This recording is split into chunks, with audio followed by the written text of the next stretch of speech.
नमस्कार साथियों, आपके अपने चैनल जस्ट डू इट करो में आपका स्वागत है। आज जो हम एक्सरसाइज 8.2 के बाकी के जो क्वेश्चन बचे हैं उनको आज हम यहाँ सॉल्व करेंगे।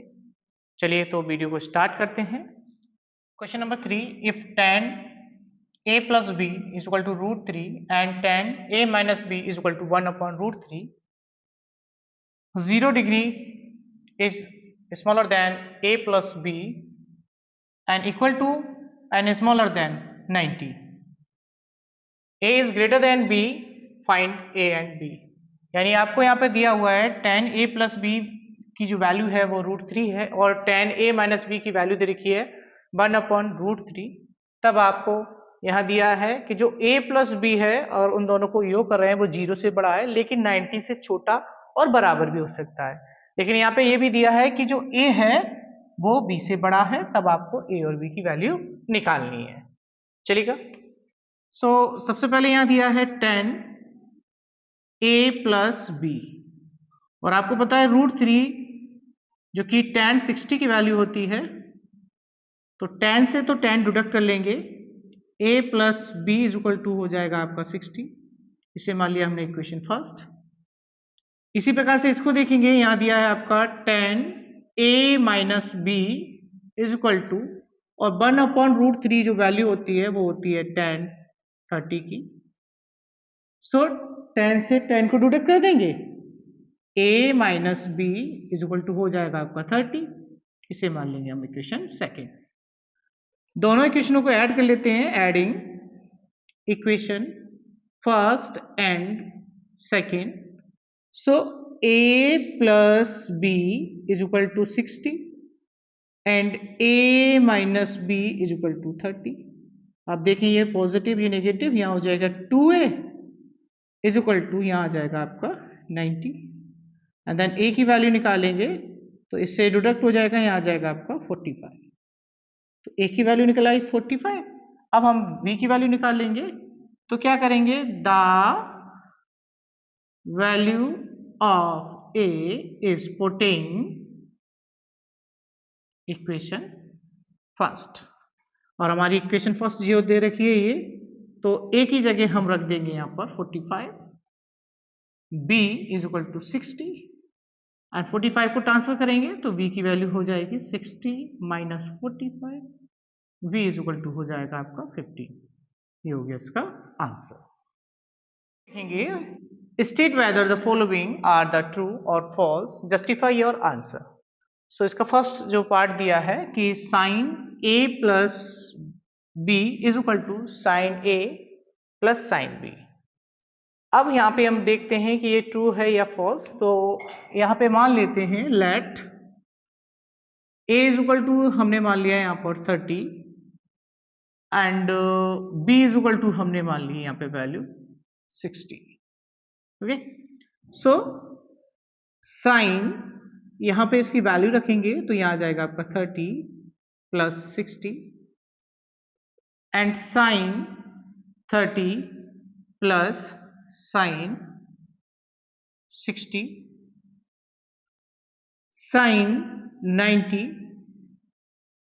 एंड साइन 30 की वैल्यू होती है 1/2 प्लस साइन 60 की जो वैल्यू होती है वो होती है √3/2।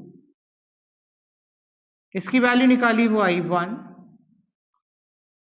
और इसका एलसीएम लेंगे तो यहाँ जाएगा 2, 1 प्लस √3।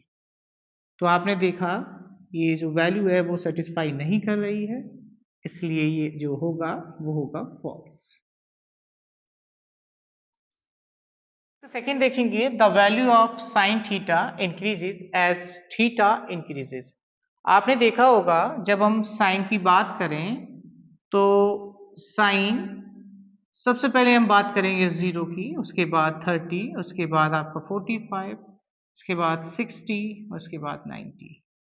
तो आप देखिएगा यहाँ पे जो 0 की वैल्यू होती है 0, इसकी वैल्यू होती है 1/2, इसकी वैल्यू होती है 1/√2 एंड इसकी वैल्यू होती है √3/2 और इसकी वैल्यू होती है 1।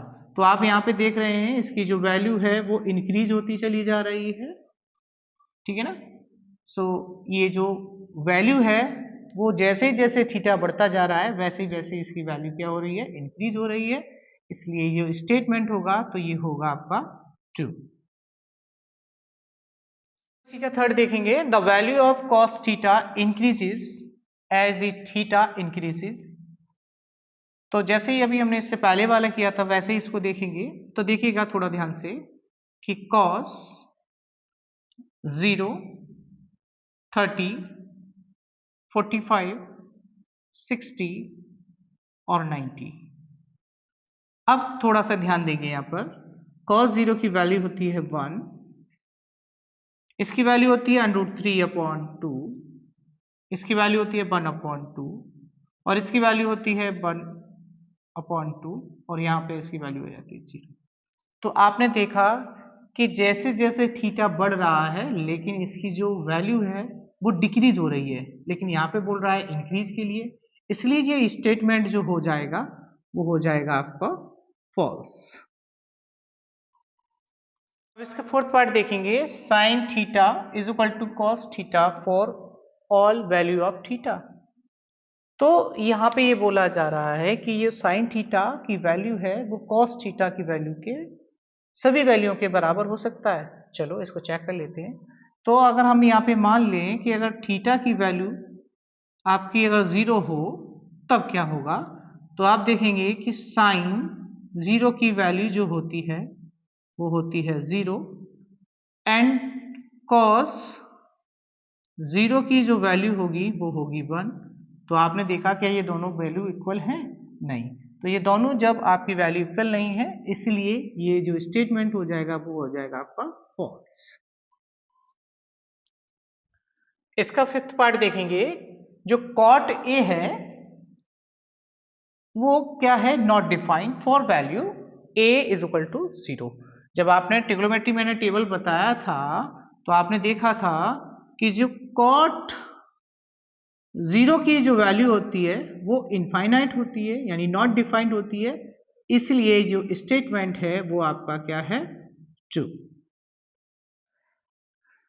एक्सरसाइज आपकी 8.2 मैंने आप लोगों को करा दी है जो कि आपके सिलेबस में है, एग्जाम में आ सकते हैं। बाकी के अगले क्वेश्चन जो हम कराने वाले हैं वो नेक्स्ट वीडियो में मिलेंगे। तब तक के लिए वही बोलेंगे, पढ़ो लिखो जस्ट डू इट करो। Okay bye.